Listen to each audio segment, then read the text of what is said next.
My understanding of mediumship was completely transformed when I sat with a traditional shaman who looked confused when I asked about connecting with deceased relatives.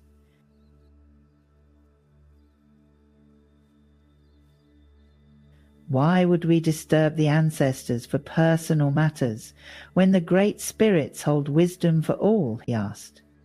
This moment illuminated a profound truth about my own spiritual journey. I had been taught a form of mediumship that prioritized personal proof over collective wisdom. Like many of you watching, I've wondered if we've gained evidential certainty at the cost of deeper spiritual knowledge.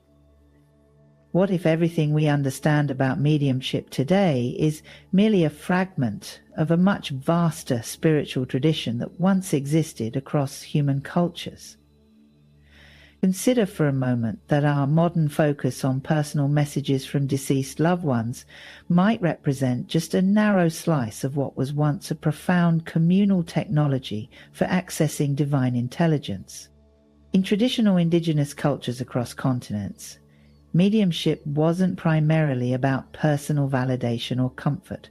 Rather, it functioned as a critical bridge between the entire community and realms of wisdom beyond ordinary perception. The shaman, medicine person, or tribal elder who undertook spirit communication did so not to deliver private messages, but to access vital knowledge that would ensure the survival and harmony of the entire tribe. Archaeological evidence from ancient civilizations reveals elaborate communal structures specifically designed for spirit communion. From circular stone arrangements to temple complexes aligned with celestial bodies, these weren't small private spaces for individual readings, but gathering places where entire communities participated in accessing spiritual intelligence. Cave paintings dating back 30,000 years depict shamanic figures in trance states, surrounded by community members, suggesting these weren't solitary practices, but collective ceremonies where wisdom was received for all. The anthropological record reveals something even more striking about traditional approaches to spirit communication.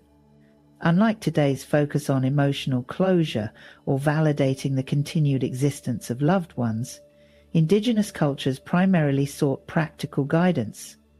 They asked about weather patterns to plan planting cycles, consulted spirits about medicinal plants during epidemics, and sought direction during times of conflict or migration. The spirit world was understood as a reservoir of ecological wisdom and survival knowledge that transcended human limitations. This practical orientation required a level of dedication we rarely see in contemporary spiritual practices. Traditional mediumship wasn't casual or comfortable. Shamanic initiations often involved years of training, physical ordeals, and diet restrictions. Some traditions required near-death experiences through fasting, exposure to elements, or mind-altering substances to access deeper spiritual frequencies. This intense preparation speaks to the seriousness with which these cultures approached spirit communication, not as entertainment or personal comfort, but as essential technology for communal survival. I've had the privilege of sitting with indigenous elders from several traditions who expressed genuine perplexity at our Western preoccupation with personal messages. A Maori elder once told me, "Why would you use this sacred connection merely to confirm what you already know, that your grandmother loved you? The ancestors have wisdom about healing the land, resolving conflicts, and maintaining balance. This is what we should be asking." Similarly, a medicine man from Peru questioned why Westerners seem more interested in communicating with recently deceased relatives than accessing the accumulated wisdom of ancestral intelligence that spans generations.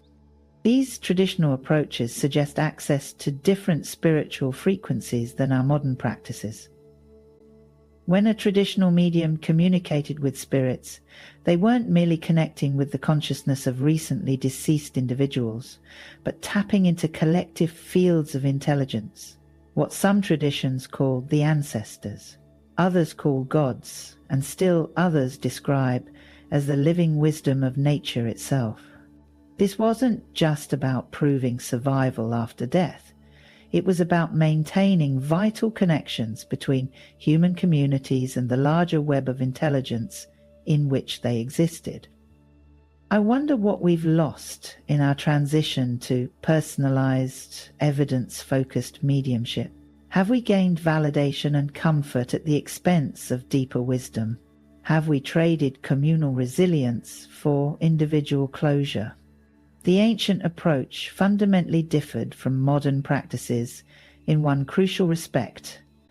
It prioritized collective survival wisdom over individual emotional needs. The spirits were consulted not primarily about personal matters, but about challenges facing the entire community: drought, illness, conflict resolution, and maintaining harmony with the natural world. This transformation from collective wisdom to personal messages didn't happen overnight, but emerged through a profound social metamorphosis spanning centuries. When exactly did the spirits shift from offering survival guidance to delivering personal evidence of continued existence? This transition reveals not just changes in spiritual practice, but a fundamental reorganization of human society's relationship with both mortality and community. The seeds of this transformation were planted during the Enlightenment, when rational inquiry began challenging religious authority.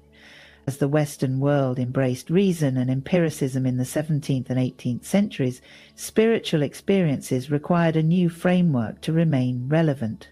The mechanistic worldview pushed spiritual communion away from its traditional communal context and toward increasingly individualized expressions. But it was the 19th century when this shift crystallized dramatically. The rise of spiritualism in the 1840s marks a critical turning point in how humans interacted with the spirit world. Beginning with the Fox sisters in Hydesville, New York, who claimed to communicate with spirits through rappings and knockings, a new movement was born that centered on personal messages rather than collective wisdom. This wasn't merely a spiritual innovation, but a response to profound social dislocation. The Industrial Revolution had uprooted millions from small communities where extended families lived in close proximity for generations. In traditional settings, death remained integrated into daily life. The deceased were buried near homes. Mourning was a communal affair, and cultural practices maintained connections with ancestors. As people migrated to urban centers, these support structures collapsed. Death became increasingly medicalized, occurring in hospitals rather than homes, while burial practices grew more separated from daily life. Simultaneously, mortality rates soared during events like the American Civil War, which claimed over 750,000 lives between 1861 and 1865. This unprecedented scale of death, often occurring far from home, with bodies unrecovered, created a psychological vacuum that traditional religious consolation struggled to fill. People wanted more than abstract promises of heaven. They needed tangible evidence their loved ones continued to exist. The paradox deepens when we consider how scientific materialism, which seemingly threatened spiritual belief, actually contributed to this transformation. As Western society grew increasingly skeptical of religious authority, evidential mediumship emerged as a counterbalance, offering empirical proof of survival. Unlike traditional shamanic practices that accepted spiritual reality without question, modern mediumship developed protocols to verify spirit identities through specific, verifiable details only the deceased would know. This represents a fascinating contradiction at the heart of Western individualism. The same cultural forces that fostered skepticism toward traditional spiritual wisdom simultaneously generated an intense desire for personal spiritual validation. The medium's parlor replaced the communal ceremony. Specific evidence about Uncle Henry's pocket watch was substituted for guidance about collective challenges. Photography provides an illuminating parallel to this transformation.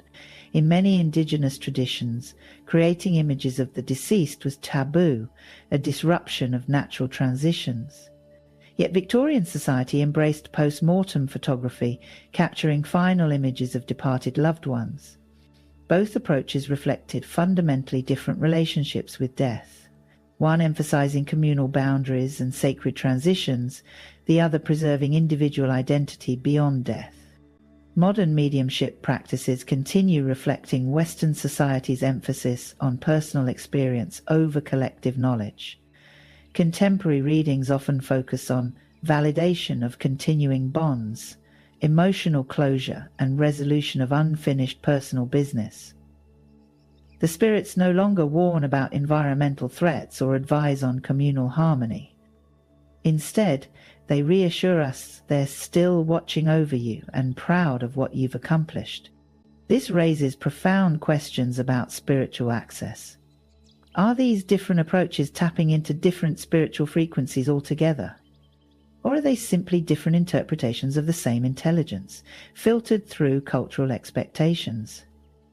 The empirical evidence suggests our connection to spirit intelligence may be shaped by our cultural paradigms. The spirits speak to what we are prepared to hear. What emerges from our journey through the evolution of mediumship isn't the superiority of either approach, but rather an invitation to witness spiritual intelligence adapting to our evolving consciousness. Spirit communication may fundamentally be responding to where humanity finds itself, answering our collective needs during times of shared survival challenges, then shifting to address our individual healing when cultural fragmentation left us isolated. Perhaps the most transformative path forward lies in integrating these seemingly opposed approaches. Imagine accessing both the personal validation that heals individual wounds and the collective wisdom that might guide us through our shared crises. This dual consciousness represents not a compromise but an expansion, a spiritual intelligence sophisticated enough to whisper intimate memories of your grandmother's perfume while simultaneously offering insights into our planetary healing. As your own intuitive abilities develop, consider tuning your spiritual antenna to multiple frequencies. The personal messages still matter deeply. They affirm continuity and love beyond physical separation. Yet simultaneously, we might open ourselves to wisdom that transcends individual concerns, accessing intelligence that speaks to our collective destiny. In this integration lies the true evolutionary leap in human spirit communication, not choosing between approaches, but expanding our capacity to receive both.